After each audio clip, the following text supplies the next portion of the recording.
말씀은 누가복음 6장 1절에서 11절까지 말씀입니다. 누가복음 6장 1절에서 11절까지 말씀인데요. 제가 읽고 여러분들이 읽고 번갈아가면서 읽겠습니다. 안식일에 예수께서 밀밭을 지나가시는데 제자들이 밀 이삭을 잘라 손으로 비벼서 먹었습니다. 몇몇 바리새파 사람들이 말했습니다. 당신들은 왜 안식일에 해서는 안 될 일을 하는 것이요? 예수께서 그들에게 대답하셨습니다. 다윗과 그 일행이 굶주렸을 때 다윗이 한 일을 읽어보지 못했느냐?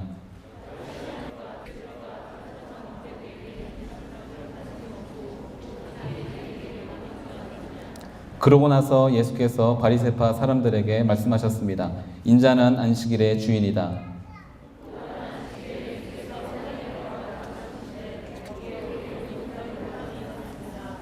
바리새파 사람들과 율법학자들은 예수를 고소할 구실을 찾으려고 안식일에 예수께서 병을 고치시는지 안 고치시는지 엿보고 있었습니다.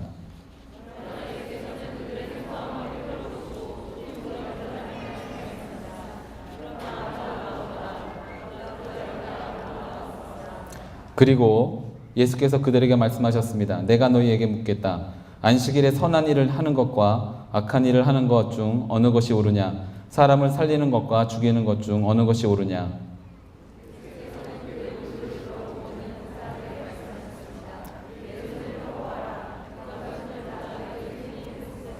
11절 함께 읽겠습니다. 그러나 그들은 화가 나서 예수를 어떻게 해야 할지 서로 의논했습니다. 아멘. 인간이 지금까지 발명한 것들 중에 가장 최고라고 볼 수 있는 것을 이제 한번 생각하는 것을 시간을 갖는다면요. 뭐 이렇게 저렇게 사람마다 의견이 좀 나뉠 것 같습니다. 언젠가 한번 이런 쓸데없는 생각을 하면서 뭐가 최고의 발명품일까? 인간이 지금까지 살아오면서 만들어낸 것 중에 가장 뛰어난 건 뭘까? 뭐 누구는 화약, 물론 화약이 되지는 않겠지만 화약일 수도 있고, 누군가는 나침반, 누군가는 종이, 활자기술 등등 말할 수 있는데요. 개인적으로는 휴지인 것 같습니다. 이렇게 화장실에서 쓸 수 있는 토일렛 휴지인데요.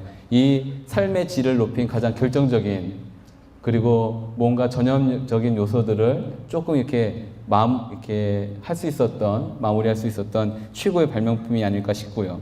또 반대로 최악의 발명품은 뭘까? 그것도 많이 고민해 봤는데요. 제 개인적으로는 바보 상자라고 부르는 텔레비전을 그렇게 좋아하지는 않습니다. 어쨌든 이런 바보 사전 텔레비전일까? 아니면 요즘과 같은 시대에 우리를 한순간도 가만히 두지 않는 휴대폰일까? 아니면 두 개를 합친 스마트폰일까? 굉장히 여러 가지 고민을 해봤는데요.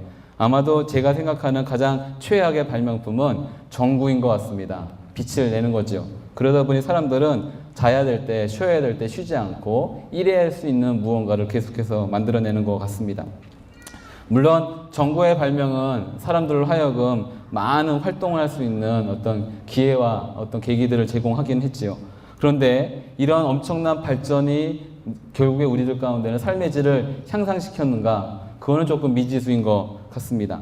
세상은 점점 빠르게 발전하고 있고, 그리고 뭔가 발달하고 있죠. 학부 때 제가 복수전공 공대를 했는데, 하나는 토목건축공학이고요. 또 하나는 전산학인데, 이쪽 학문은 그나마 조금 이렇게 천천히 가는데, 반면 전산학이라고 말하는 컴퓨터공학 이쪽은요, 정말 빠르게 이렇게 지난 학기에 썼던 책은 이미 클래식이 돼버려서 쓰지 못하는 책이 돼버리는 그런 상황이었습니다.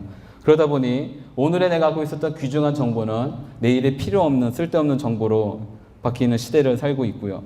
이런 급변한 시대 가운데 우리는 뒤처지지 않기 위해서 참 많은 노력들을 하는 것으로 보여집니다. 그리고 노력을 하는 것뿐만 아니라 노력해야만 되죠. 세상은 그렇게 말합니다. 뒤처지지 않으려면 열심히 하라고. 그래서 새벽 예배보다도 영어나 아니면 자격증이나 이런 모든 것들을 더 많이 해야 된다라고 말하는 시대이기도 합니다.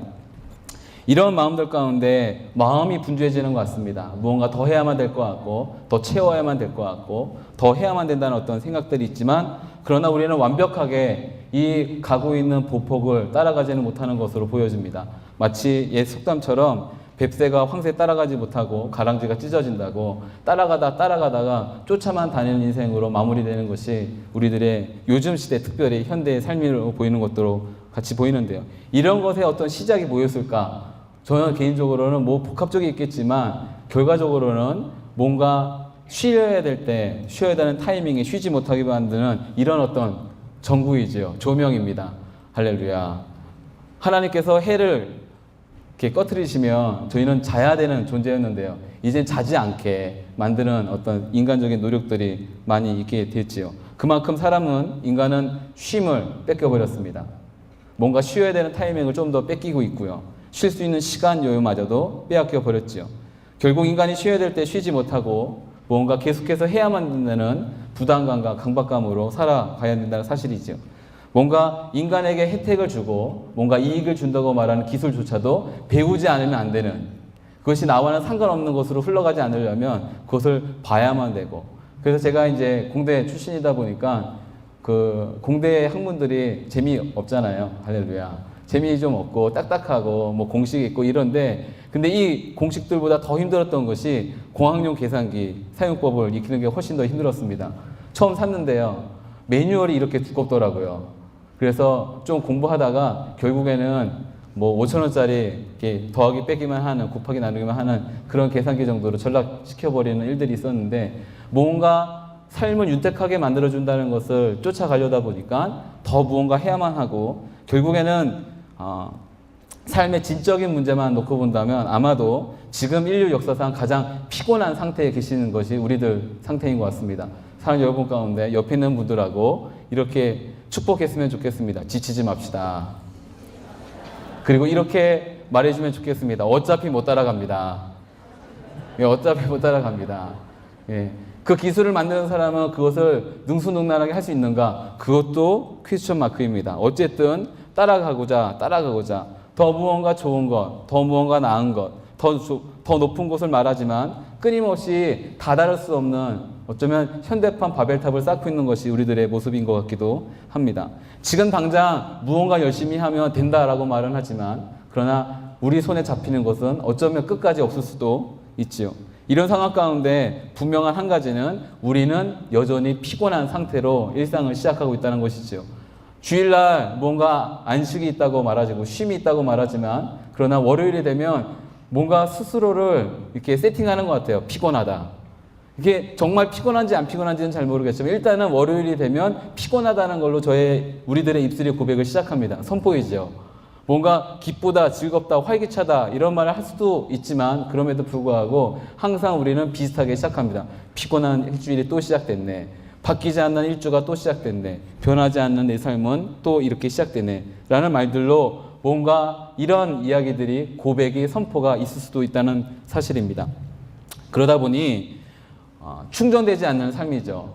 마치 핸드폰으로, 요즘 다 핸드폰이 갖고 계시니까요. 핸드폰으로 말한다면 충전보다 방전이 빠른 거예요. 이런 핸드폰 많이 보셨죠? 그래서 항상 연결되어만 있어야 되는 거예요. 연결 안 시키면 굉장히 빨리 달아갖고 충전보다 방전이 빨라서 굉장히 어려운, 제 핸드폰이 그렇습니다. 그래서 저는 언제나 이렇게 연결시켜 놔요. 그런데 이게 조금만 떨어지는 순간 정말 빨리 닳습니다. 뭐 90%, 80%, 70% 쭉쭉쭉 떨어져서 반나절 지나면요 바로 방전되어 버립니다. 그러다 보니 안절부절 하는 거예요. 이거 어떻게 하면 충전할 수 있을까? 어떻게 하면 충전할 수 있을까? 충전의 상태가 아니라 충전을 어떻게 할까에 대한 고민들이 더 많은 모습이 또한 우리들의 모습이기도 한 것 같습니다. 이런 안식을, 그리고 끊임없이 오게 되는 피로와 어려움 가운데 살아가고 있는 우리들의 모습 가운데 가지게 되는, 드러나게 되는 어떤 행위나 행동들이, 표징들이 있다면 아마 이런 것으로 보여집니다. 첫 번째는 실제적인 피지컬한 어떤 수면이 부족 상태일 때 오게 되는 건데요. 첫 번째는 날카롭지요. 잠을 못 자는 사람은 보통 짜증이라 부리는 이 칼날이 엄청나게 막 쏘아댑니다. 요즘에 이 수면 시간을 잘 지키지 못하는 아들과 행복한 시간을 보내고 있습니다. 이게 자녀를 키우다 보니까요. 잠을 조금만 자지 않아도 짜증을 거의 제가 감당할 수 없는 수준으로 이렇게 저에게 주시더라고요. 근데 때로는 이 줌이 공격이 되고 칼날이 되고 아프기도 하고 그런 것 같기도 합니다. 이 날카로움으로 인해서 누군가를 베기도 하고요. 또 이 상처로 인해서 또다시 우리는 아픔 가운데 안식을 취하지 못하는 것 같기도 합니다. 또 다른 특징이 있다면 아마 불안해하는 것 같습니다. 뭔가 불안해하고 어쩔 줄 몰라하고, 이런 모든 것들의 특징은요, 가진 사람은 이 불안함과 날카로움을 갖고 있는 사람들은 공격적으로 변한다는 사실이에요. 근데 더 놀라운 사실은요, 내가 공격적인 건 몰라요. 내가 하는 말이 이 사람에게 대한 공격인지, 내가 하는 말이 이 사람에게 상처가 되는지 모른다는 사실입니다. 내적인 불안감과 날카로움이 외적으로는 무언가 공격적인 말투로 바뀌게 된다는 사실이죠. 또한 또 다른 한 가지 특징이 있다면 무기력해지는 것 같습니다. 이거는 새벽 예배 나오시는 분들이 첫 번째 낙타의 특징인 것 같아요. 보통 한 새벽 예배 나오면 오후 한 3시쯤, 4시쯤 되면 이렇게 뭔가 내 정신이 없는 것 같죠. 몸 안에 있는 건지 몸 밖에 있는 건지, 내가 걸어가는 건지 누가 걸어가는지 모르고, 뭔가 특별한 일이 없다 할지라도 멍을 때리고 있는 우리들의 모습을 발견하게 됩니다. 물론 이것이 생활이 되고 습관이 되고 1년, 2년, 3년, 7년, 8년, 10년이 반복이 되면 거룩한 하나님의 사도로 변하게 될 것을 믿습니다. 근데 그 과정이 너무 힘든 거예요. 그게 어쩔 때는 피곤하기도 하고, 굳이 이렇게 기도하는 것이 한 일주일에 매일이 아니라 3번으로 바꿀까, 2번으로 바꿀까, 처음에 시작만 하게 될까, 아니면 한 달에 월삭처럼 3번을 하게 될까, 여러 가지 고민들을 하는 우리들의 모습들 보면서 약간의 어떤 그런 무기력함들도 나타나게 되는 것 같습니다. 결과적으로 안식을 누리지 못하는 이들은 안식을 누릴 수 있는 어떤 곳을 찾아서 헤매입니다. 방황하지요. 쉴 곳을 찾아서 무언가 이렇게 나쁘게 표현한다면 들판에 있는 하이에나처럼 뭔가 나를 쉴 수 있는 무언가를 계속, 눈도 피곤하기 때문에 정확히 잘 안 뜨더라고요. 약간 개슴치레한 눈빛으로 뭔가 날 쉬게 해주지 않을까, 쉬게 해주지 않을까. 근데 이미 상태는 공격적이에요. 너무나도 공격적인 상태에 있죠. 그러나 결론을 말씀드리면 이 세상 어느 곳에도 하다못해 종교라고 불릴 수 있는 교회 안에도, 제가 종교라고 말할 수 있는 교회라는 단서를 붙였습니다. 종교라고 말할 수 있는 교회 안에도 안식은 없습니다. 오히려 부담과 해야만 된다는 강박관념만이 계속해서 주어지고 있다는 사실이죠. 결국 안식을 얻는데 실패한 인간들은 계속 지쳐갔고, 그리고 삶은 더 피폐해져 가는 것 같습니다. 오늘 말씀은 안식일에 대한 논쟁에 있습니다. 어떻게 안식을 취할까에 대한 얘기가 아니라 안식일을 지키고 안 지키기에 대한 논쟁이 그 중심에 있다는 사실이죠. 하나님께서는 은혜로 그리고 선물로 안식이라는 것을 허락해 주셨습니다. 할렐루야.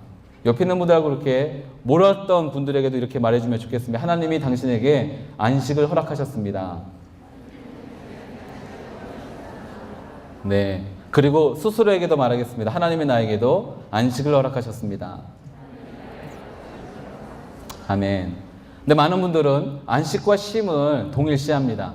같은 단어로 인식한다는 게 큰 문제이죠. 쉼과 안식은 같은 단어가 아닙니다. 쉬는 것은 정말 쉬는 거지만 안식은 쉬는 것이 아니라 누리는 것입니다. 물론 해야 되는 것이 아니라 가만히 있는 것이긴 하지만 누림이 제일 첫 번째 의도이고, 그리고 그것이 완성입니다. 누리지 못한 안식이라면 그 안식은 잘못된 안식일 뿐만 아니라 그것은 완전히 우리를 올가매는 또 다른 부담이고 율법이고 어떤 죄의 상태로 이끌어주는 또 다른 선생의 역할을 할 수도 있다는 것을 성경은 말씀해주고 있습니다. 근데 우리는 우리 스스로 하나님의 이 선물과 축복을 잃어버렸습니다. 하나님은 누리라고 주셨는데 우리는 누리지 않고 뭔가 해야만 되는 일들로 바꾸어 버렸다는 것이죠. 안식이라는 프로그램을 만들었고요. 안식이라는 어떤 시스템을 만들었습니다. 쉬지 못하는 방황하는 이들 가운데 쉬라고 말하는 것이 아니라 쉬어야만 된다라고 주장을 하는 겁니다. 하지 말라는 나라에 뭔가 해야만 된다는 또 다른 암묵적인 강요가 있는 것이 이 당시에 있는 것뿐만 아니라 지금 우리 가운데도 있다는 것을 성경은 말씀해주고 있다는 것이죠. 예수님께서는 이들을 향하여서 이렇게 말씀하십니다. 물론 오늘 말씀에 나오진 않지만 진리가 너희를 자유케 한다라고 요한복음에서는 말씀하고 있지만 이 진리로 자유케 된, 그리고 수고하고 무거운 모든 짐진 자들아 다 내게라고 하셨던 그 말씀이 전혀 상관없는 삶을 우리는 끊임없이 이것도 내가 지어야 될 짐이라고, 이 짐을 지고 가면 안식을 누릴 수 있을 거라고 말하는 이상한 역설적인 어떤 논리로 우리의 삶을 종교화시키는 것을 살펴보게 됩니다. 사실 오늘 말씀의 첫 번째 안식일에 대한 비유는 그런 겁니다. 나달을 먹기 위해서 미리삭을 자르는 행위 자체는 금지된 계명이 아니었습니다. 그것은 허용되는 범위였지만, 그러나 바리새파 사람들에게는 그것조차도 금하게 만들어버리는 일종의 추수 작업, 일로 만들어서 그 일을 금지시켰던 것입니다. 이런 사람들 가운데 예수님이 찾아가셔서 말씀하시는 겁니다. 이것을 왜 해야 되는가를 말하는 것이, 이렇게 말해주는 겁니다. 왜 그것을 하지 말아야 되는 것을 알려준다는 것이죠. 그런데 많은 이들이요, 그리고 우리들도 마찬가지이지만 왜 그것을 해야 되는가는 일단은 뒤로 하고요, 했냐 안 했냐가 중요한 어떤 행위적인 결론을 자꾸 가지려고 한다는 사실입니다. 이때 이렇게 말씀을 합니다. 인자는 안식일의 주인이십니다. 아멘. 우리 5절 말씀 함께 읽도록 하겠습니다. 5절 말씀인데요, 함께 읽겠습니다. 시작. 그러고 나서 예수께서 바리새파 사람들에게 말씀하셨습니다. 인자는 안식일의 주인이다. 아멘. 혹시 제가 어떤 분 따라하는 건 아니지만 이 안식일의 주인이다에다가 펜이 있으신 분들은 밑줄을 좀 그어주시면 좋을 것 같습니다. 할렐루야. 중요한 말씀입니다. 안식일의 주인이십니다. 이 앞에 나왔던 비유는 그런 겁니다. 하다못해 다윗마저도 자신들의 굶주림과 어려움 가운데 하지 말아야 될 것을 너희들이 존경하는 그 사람은 하는 것을 허용하면서 하다못해 주인 되신 그분이 말씀하는 것을 왜 받아들이지 못하는가에 대한 어떤 첫 번째 경고의 메시지입니다. 왜 나는 인간들이 했던 이 일조차도 허용하는 너희들 가운데 이렇게 말한다. 내가 주인이다. 이렇게 결정할 수 있는 것은 사람에게 있는 것이 아니라 나에게 있다는 것을 먼저 말씀하고 있다는 사실이지요. 사람을 위해서 율법이 존재하는 것입니다. 두 번째 의미입니다. 율법을 위해서 사람이 존재하는 것이 아니라 사람을 위해서 율법이 존재하는 것입니다. 지난주인가요? 제가 이런 율법에 대한 이야기를 나눌 때 율법은 공동체가 이루어가야 될 어떤 방향성과 기준을 제공하고 있다고 말했습니다. 이것은 공동체를 위한 율법인 거지 율법을 위해서 공동체가 존재하지 않는다는 사실입니다. 우리나라를 위해서, 이 대한민국을 위해서 헌법이 만들어지는 것이지 헌법을 만들기 위해서 우리나라 대한민국이 만들어지지 않는다는 것이지요. 근데 사람들은요, 자꾸 이 바뀌지 말아야 될 순서를 바꿔버립니다. 그리고 주장하는 것이지요. 율법을 지켜라. 그래야지 인간이 되는 것이다. 율법을 지켜라. 그래야지만 뭔가 되는 것이다. 율법을 지켜라. 그렇지 않으면 너는 아무것도 되지 않는다라고 말하고 있다는 사실입니다. 그래서 사람들은 이 안식일의 율법을 통하여서 안식을 누리지 못하게 합니다. 하지 말아야 된다는 그 무언의 행위를 계속해서 주장하는 거지요. 하지 말라고. 뭔가 할 수 있는 것조차도 하지 말라고 또 다른 어떤 행위를 주장하고 있다는 것이죠. 본질을 알지 못한 채, 하나님을 알지 못한 채 이 모든 일을 하게 되면요, 결국에는 잘못된 일들이 벌어지게 됩니다. 이 비유가 좋은 비유가 될지 안 될지 모르겠지만 이런 비유들을 한번 들겠습니다. 법을 지키는 사람이 사람을 생명하는 것보다 더 중요하게 될 때, 재미있는 사실은요, 사랑을 주장하는 사람들이요, 이 주장을 관철시키기 위해서 싸웁니다. 그렇잖아요. 할렐루야. 평화를 주장하다가 보니까 평화의 이름으로 전쟁을 합니다. 얼마 전에, 아주 오래전에 보았던 가슴 아픈 이야기들 중에 하나가 낙태를 반대하던 한 의사가 있었는데요. 낙태 찬성자를 살해하는 일이 있었습니다. 안타까운 현실이지요. 생명의 소중함을 이야기한 사람이 생명을 뺏은 것입니다. 본질을 이해하지 못하고 뭔가 행함으로 이 모든 것을 완수하겠다는 어떤 강박관념 때문에 이런 일들이 일어나는 것을 우리는 보게 됩니다. 사랑하는 여러분 가운데 오늘 이 메시지를 이렇게 여러분 가운데 바꾸어서 말씀드리고 싶습니다. 본질을 먼저 찾으십시오. 이 일을 했냐 안 했냐보다 중요한 것은 그 일을 왜 하는가가 중요합니다. 안식일을 지키냐 안 지키냐 보다 중요한 것은 안식을 왜 지켜야만 하는가에 대한 의미를 아셔야 된다는 사실입니다. 사실 이 당시만 하더라도요, 그리고 안식일에 대한 규정이 지어질 때만 하더라도 안식이란 것 자체는 모든 사람이 취할 수 있는 것이 아니었습니다. 오직 왕만이 가질 수 있는 특권이었죠. 왕고 신이었고 신된 왕만이 가질 수 있는 이 특권 가운데 하나님은 이렇게 말씀하십니다. 모든 사람이 쉴 수 있다는 겁니다. 오직 노예와 같은 365일 매일매일마다 일해야 되는 그 사람들 가운데 이렇게 말한 겁니다. 그렇지 않다. 너희는 나를 닮은 존재이기 때문에 쉴 수 있다라는 것을 말씀해주고 있다는 사실이죠. 그렇기 때문에 안식을 지키라고 말한 겁니다. 지키고 안 지키고의 문제가 아니라 이 안식 가운데 들어오라고 하는 하나님의 거룩한 초청이었다는 것이지요. 그런데 사람들은 이 본질을 잃어버린 채 자꾸 이 뭔가 제도화시키고 구조화시켜서 했냐 안 했냐, 지켰냐 안 지켰냐, 하고 있냐 안 하고 있냐를 캐묻기 시작했습니다. 그래서 단순하게 본질에 대한 추구의보다 그 행위와 행위를 행함에 대한 목숨을 걸게 되는 일들이 일어나게 됐지요. 이 이야기를 우리 시대, 우리들의 신앙의 생활에 있는 어떤 일들로 좀 바꿔서 물어보겠습니다. 만약 우리가 찬양을 하고 있다면 마땅히 먼저 해야 될 질문은 이런 겁니다. 내가 왜 지금 찬양을 하고 있는가? 그냥 예배를 드려야 되고 주일날 교회에 와야 되고 그리고 왔는데 찬양을 하고 있기 때문에 내가 찬양을 하는 것이라면 그것은 또 다른 우리 가운데 율법이고 또 다른 무언가 우리의 숨을 죽이는 것과 같다는 것입니다. 내가 고백하고 있는 찬양의 노래가 가사가 나에게는 어떤 의미가 있고 이것이 단순히 부르는 노래가 아니라 나의 찬양이 되기 위해서는 그 의미들을 다시금 우리가 확인해야 된다는 사실입니다. 또 기도는 왜 해야 되는가? 저는 여러분들이 마땅히 여러분 스스로에게 질문할 수 있게 되기를 주님을 축복합니다. 우리는 그냥 기도라고 말하는 프로그램 안에 들어가지요. 전도라고 말하는 프로그램 안에 들어갑니다. 그리고 뭔가 찬양이라는 프로그램 안에 들어가지요. 뭔가 그 안에서 해야만 되는 그 안에서 했다라고 하는 만족감의 삶을 끝날 때도 있습니다. 사랑하는 여러분 가운데 오늘 예배 잘 드렸어라는 질문보다 저는 여러분들이 예배가 끝나고 나서 수모임 가운데 아니면 서로가 성도 간의 교제 가운데 오늘 하나님을 만나셨습니까? 라는 굉장히 본질적인 질문, 그러나 굉장히 중요한 질문이죠. 이 질문이 서로 가운데 있게 되기를 주님 축복합니다. 앉아서 한 주간 동안 얼마나 살았는지, 어떻게 힘들었는지, 나의 애환과 이 고통을 서로 나눠주는 어떤 집단 상담과 같은 그런 수모임이 아니라 하나님이 내 삶 가운데 어떻게 만지시고 계시는지, 내가 오늘 예배 시간에 어떻게 하나님을 만나고 있는지에 대한 삶의 나눔이, 이 하나님과 삶에서 만났던 그 일들을 나눔이 바로 여러분의 모든 교제 가운데 있게 되기를 주님의 이름으로 축복합니다. 이것이 예배이고 이것이 수모임입니다. 만약 이것이 없는 상태에서 일어나는 모든 일들은요, 고역이고 부담이고 힘듦입니다. 사랑이 없는, 하나님과의 만남이 없는, 그분과의 어떤 이런 인격적인 무언가가 없는 상태에서 일어나는 모든 일들은요, 힘든 일입니다. 무거운 짐이지요.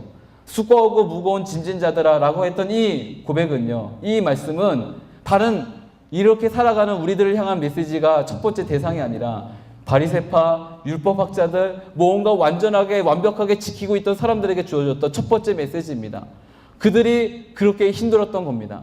이것을 지키냐 지키지 않느냐가 너무나도 힘들었던. 예를 들겠습니다. 만약 사랑이 없는 사람과 연애를 한다고 치죠. 물론 그러면 안 됩니다. 물론 그러면 안 돼요. 근데 혹시라도 그런다 치죠. 가상의 상황을 만드는 겁니다. 사랑이 없는 연애, 사랑이 없는 데이트, 그런 걸 한다 치죠. 아침마다 전화를 해줘야만 합니다. 할렐루야.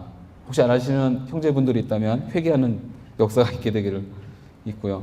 저녁마다 데이트 해야 되고요. 뭔가 기억을 해야 되고 뭔가 많은 것을 해야만 합니다. 물론 남자 혼자 하는 거 아닙니다. 자매도 하고 서로가 그렇게 주고받는 것이 있어야 되죠. 근데 그 가운데 사랑이 없어요. 감정이라고 말하는 그나마의 그 정도 사랑도 없다고 칩시다. 그러면 이 모든 일들이요, 정말 이렇게 표현을 하면 안 되지만 정말 죽을 것 같은 거예요. 정말 힘든 거예요. 만나기 싫은 거예요. 사랑이 없는데 그걸 너무나 힘든 겁니다. 사랑하는 여러분 가운데 사랑이 없는 행위 자체가 이해될 수 없는 것처럼 사랑이 없는 율법은요, 행하면 안 되는 것입니다. 근데 사랑이 없는 행함만 있는 이 율법이 바리새파 사람들 가운데, 아니 그 당시에 있는 사람들 뿐만 아니라 우리들 가운데도 여전히 무언가 깊숙이 자리 잡고 있다는 사실입니다. 사랑하는 여러분, 데이트 100번 했다고 그럼 100번 하면 자연적으로 결혼하지 않습니다. 예배 많이 드렸다고 하나님 만나지 않습니다. 찬양 100번 드렸다고 하나님 만나지 않습니다. 기도 10,000번 드렸다고 하나님 만나지 않습니다. 아무런 감정도, 아무런 사랑도, 아무런 그 어떤 것도 없는 상태에서의 그냥 하는 행위들은요, 그냥 지나가는 것들일 뿐이라는 것을 말씀드리고 싶습니다. 사랑하는 여러분 가운데 횟수도 중요합니다. 횟수보다 중요한 것은 깊이 만나는 겁니다. 사랑하는 여러분 가운데 오늘 바로 이 순간 하나님과 깊은 만남이 있는 여러분들에게 주님의 축복합니다.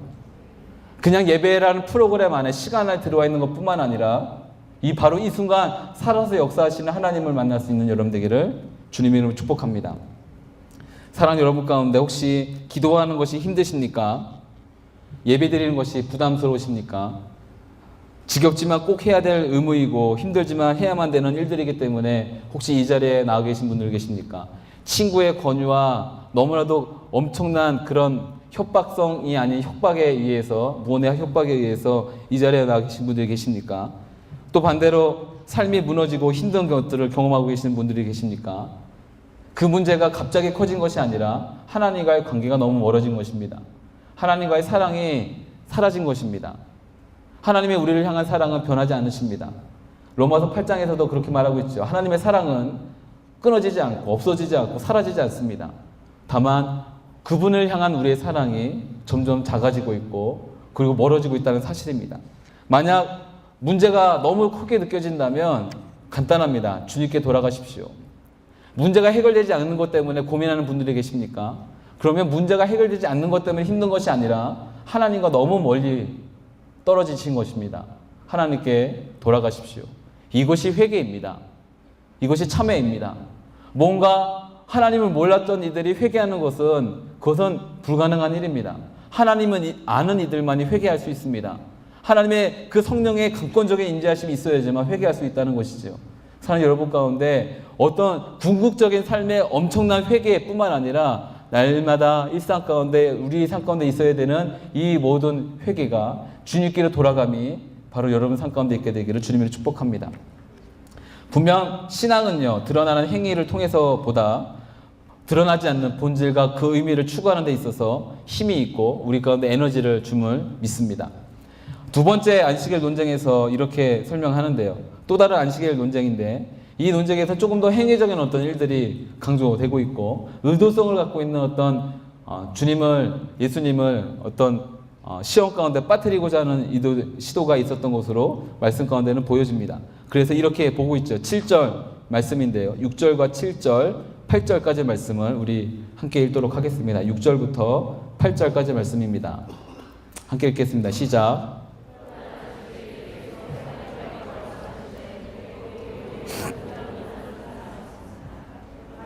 사람들과 율법학자들은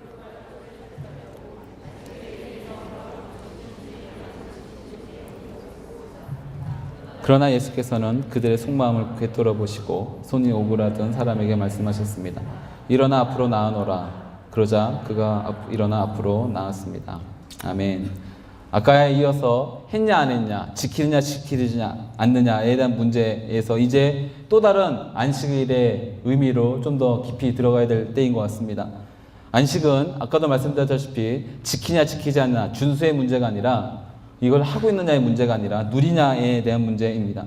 안식은 하나님께서 쉬시는 날이 아니라 누리셨던 날입니다. 하나님이 쉬시면요, 제가 성경 공부하는 분들에게 누누이 강조하는 얘기인데요, 하나님이 쉬시면요 다 죽습니다. 생명이 탄생이 없습니다. 하나님은 쉬시지 않습니다. 그래서 예수님께서 제자들에게도 세상 가운데도 이렇게 말씀하시죠. 아버지가 쉬지 않기 때문에 나도 쉬지 않는다.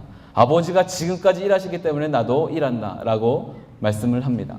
만약 안식일에 하나님이 쉬셨다라고 생각하신다면 하나님이 쉬시면요, 안식일에는 하나님이 쉬시는 날에는요 아기들이 태어날 수가 없습니다. 꽃은 필 수가 없고요, 열매는 맺히지 않습니다. 어쩌면 생명의 공급이 오직 주님께로부터 온다면 우리 모두 호흡이 24시간 동안 끊겨야만 합니다. 할렐루야. 하나님은 쉬지지 않습니다. 하나님은 쉬시는 것이 아니라 누리시는 것입니다. 6일 동안의 어떤 모든 창조의 그 일들을 보시고 누리시는 분이십니다. 그리고 이렇게 말씀하시죠. 너무 좋다. 너무 좋다라고 말씀하십니다. 내가 이것들을 보니, 내가 창조한 이 모든 피조물들을 보니 너무 좋다라고 말씀하시는 겁니다. 이 누림이 안식일날 있는 겁니다. 예배가 만약 이 안식일 가운데, 우리 안식일은 아니지만 주일 가운데 이 예배를 통하여서 주님의 안식 가운데 들어간다고 말한다면요, 우리가 가져야 될 가장 중요한 것은 이 누림입니다. 하나님이 우리를 향하여 주시는 메시지입니다. 좋다. 그리고 누려라 라고 하는 놀라운 메시지이지요. 사실 여기 두 번째 나오는 이 사람을 보면요, 손이 오그라든 사람입니다. 안식을 취해야 되지만 피지컬한 이 물리적인 상황 가운데 안식을 취할 수 없는 사람입니다. 이 안식을 취하지 못하는 사람을 둘러싸고 아마도 수많은 사람들이 정죄하고 판단했을 겁니다. 이 당시에 있는 사람들은요, 뭔가 병, 특별히 질병은 죄에 기인한 것이라고 하는 것이 이 당시 사람들의 생각이었습니다. 사상이었죠. 그러다 보니 요한복음을 보면 태어날 때부터 소경이었던 사람을 두고 주변을 둘러싸고 이렇게 저렇게 말을 합니다. 물론 동정심은 있어요. 그런데 그 동정심을 가장한 판단만 있을 뿐입니다. 이 사람이 이렇게 된 이유는, 태어날 때부터 이렇게 된 이유는 부모의 죄 때문일 거야. 아니야, 이 사람의 죄 때문일 거야. 한 번도 이 케이스를 벗어난 것을 생각하지 않는 겁니다. 무조건 죄 때문인 거예요. 무조건 잘못한 겁니다. 그러다 보니 굉장히 극률한 마음을 갖고 말하는 척하지만 실상은 이렇게 말하는 거죠. 네가 지금 이렇게 된 거는 부모 때문이야. 옆에서 또 말합니다. 아니야, 그렇지 않아. 손이 오그라들었던 사람에게도 똑같이 말하지 않았을까요? 네가 이렇게 된 이유는 분명히 죄 때문일 거야. 정말 죄 때문일 수도 있죠. 그리고 죄 때문일 것입니다. 인간이 갖고 있던 원초적인 근본적인 죄로 인해서 왜곡이 일어나고 뭔가 찌그러진 삶의 모든 형태들이 일어났다는 것은 분명한 사실입니다. 그럼에도 불구하고 이 세상을 살아가고 있는 모든 일 가운데 똑같이 이런 우리가 알지 못할 죄 때문에 너는 고난당하는 거야, 고통당하는 거야. 좋은 말이고 그럴듯한 말이긴 하지만 그렇지 않다라고 거부하는 것이 또한 욥의 이야기이기도 합니다. 어쨌든 사람들은 정죄하고 판단하지요. 그리고 물어봅니다. 했냐 안 했냐. 너가 이렇게 됐으면 이렇게라도 해야지. 규정에 따른 행위를 주장하는 것이죠. 근데 재미난 것은 물론 그렇게 말씀이 나오고 있지는 않지만 8절 말씀을 보면 예수께서 그들의 속마음을 꿰뚫어 보시고, 근데 다른 복음서에서는 이 속마음이 이랬다라고 말합니다. 완악했다라고 말합니다. 완악했던 그들의 마음을 아셨습니다. 그리고 이 완악한 마음 가운데 빠져있는 누군가를 향하여 판단과 정죄와 그리고 무언가 비교의 잣대로 끊임없이 사람을 죽였다 살렸다 죽였다 살렸다. 사실은 아니죠. 끊임없이 목을 조아매고 있는 그런 모습들을 보면서 주님께서 이렇게 말씀하시는 겁니다. 안식일을 주장하는 너희들이, 안식일을 지키라고 말하는 너희들이 사람을 죽이고 있다라고 말씀하시는 것이지요. 긴장 가운데, 뭔가 부담감 가운데 해야만 된다는 어떤 그런 일들 때문에 사람을 죽여가고 있다는 사실을 말씀하고 있습니다. 그래서 외적으로 드러난 이 손이 마른 사람과 그리고 내적으로 마음이 이미 말라버린 이 바리새파 사람들의 모습이 보입니다. 물론 성경에는 마음이 말라버렸다는 표현은 없습니다. 그런데 완악했다. 그리고 그들의 마음이 보여지는 이 표시가 있다면, 드러남이 있다면 그들의 마음은 이미 마를 대로 말라버렸다는 것이지요. 재미난 것은 눈에 보이는 마름, 굳어짐의 상태에 있는 사람은요, 주님을 알아보고 주님 앞에 갑니다. 그리고 낫는 역사가 있게 됐지요. 근데 마음이 굳어져 버린 사람들은, 마음이 말라버린 사람들은 자기가 말라버린지 몰라요. 굳어진지 모릅니다. 그러다 보니 예수님을 인정하지 않습니다. 그리고 몰라보지요. 그리고 오히려 정죄하고 판단합니다. 그리고 어떻게 하면 이를 넘어뜨릴까? 어떻게 하면 이를 무너뜨릴 수 있을까? 그렇게 시험하는 것을 보게 됩니다. 놀라운 사실은 외적으로 이 마른 상태에 있었던 사람은 안식을 얻습니다. 회복을 가지게 되고 치유가 일어나게 되고, 반대로 마음이 말라버렸던 이 바리새파 사람들은요, 영원히 안식에 처하지 못하는 안타까운 현실에 들어가고 있다는 것을 보게 됩니다. 사랑 여러분 가운데 저는 여러분이 외적인 혹시 이런 왜곡으로 인해서 여러분의 마음이 말라버리지 않게 되기를 주님 축복합니다. 마음이 말라버리고 마음이 굳어져 버리면요, 그러면 우리가 알지 못하기 때문에, 우리가 발견하지 못하기 때문에 아마 마지막 그 순간까지 그냥 그렇게 계속해서 스스로에게 숨을 죽이는 일들이 있게 되는 것을 보게 됩니다. 사랑 여러분 가운데 이런 일들이 없었으면 좋겠습니다. 판단과 정죄, 나 스스로에 대한, 나의 행위에 대한, 했냐 안 했냐에 대한 어떤 일들, 지켰냐 지키지 않았냐에 대한 것들, 이런 것들로 여러분 스스로를 너무 얽매이지 마십시오. 하나님께서는 이렇게 말씀하십니다. 했냐 안 했냐가 아니라 누리라는 것입니다. 누림이 제일 첫 번째입니다. 그 누림 안에, 주님의 품 안에 들어가면 해결이 됩니다. 근데 모든 문제를 해결하고 주님 품 안에 들어가려고 하다 보니 아무것도 되지 않지요. 그래서 이 바리새파 사람들 보니까요, 하나님과의 어떤 이 깊은 임재 안에 들어가지 못하는 구경꾼이 되어버리는 것 같습니다. 참 안타까운 현실이지요. 마음이 굳어져 버린, 말라버린 구경꾼. 관찰자도 아니라 구경꾼입니다. 저는 우리 예배, 우리 공동체에 이런 마음이 말라버린 구경꾼이 없게 되기를 주님을 축복합니다. 저 메시지는 다른 사람의 것이지, 저 안식은 다른 사람의 것이지, 그리고 저것은 다른 사람의 것이지 라고 말하면서 끊임없이 나 스스로에 대한 부정과 어떤 몰 이해로 말미암아 이것을 거부하고 있는 여러분들이 있지 않게 되게 주는 축복합니다. 가장 첫 번째 메시지는 바로 여러분입니다. 바로 이 자리에 계시는 여러분 한 분 한 분을 향한 하나님의 메시지입니다. 주님께서 이렇게 말씀하십니다. 내가 너를 나의 안식 가운데 초청했다는 것입니다. 그리고 들어오라는 것입니다. 우리가 들어감에 있어서 해야 될 아무런 일도 없습니다. 오히려 아무것도 하지 말라는 그 자체가 또 다른 어떤 행위라든가 부담이라든가 율법이 되어서는 안 된다는 것을 계속해서 말하고 있죠. 다만 그럴 자격이 없음에도 불구하고 누려라는 것입니다. 사랑하는 여러분 가운데 누릴 수 있는 여러분 되기를 주님 축복합니다. 안식일이 아니라 주일의 예배 그리고 주님과의 어떤 교제 가운데 그리고 성도 간의 교제 가운데 오신 여러분들 모든 가운데 이렇게 축복하고 싶습니다. 하나님의 그 관계가 회복이 되고 그리고 그 안에서 누려져야만 되는 것들이 누려질 수 있는 여러분의 삶이 되기를 주님이 축복합니다. 증명하려고 노력하는 인생이 아니라 누리는 인생 되기를 바랍니다. 근데 누리는 것이 참 힘듭니다. 이미 누릴 수 있다라고 말을 하지만 누리려고 하다 보면 자꾸 무언가 내 안에서 내가 누릴 만한 자격이 있다는 것을 증명하고 싶은 잘못된 생각들이 그리고 주변의 메시지가 그리고 세상의 어떤 소리들이 들리기 마련이지요.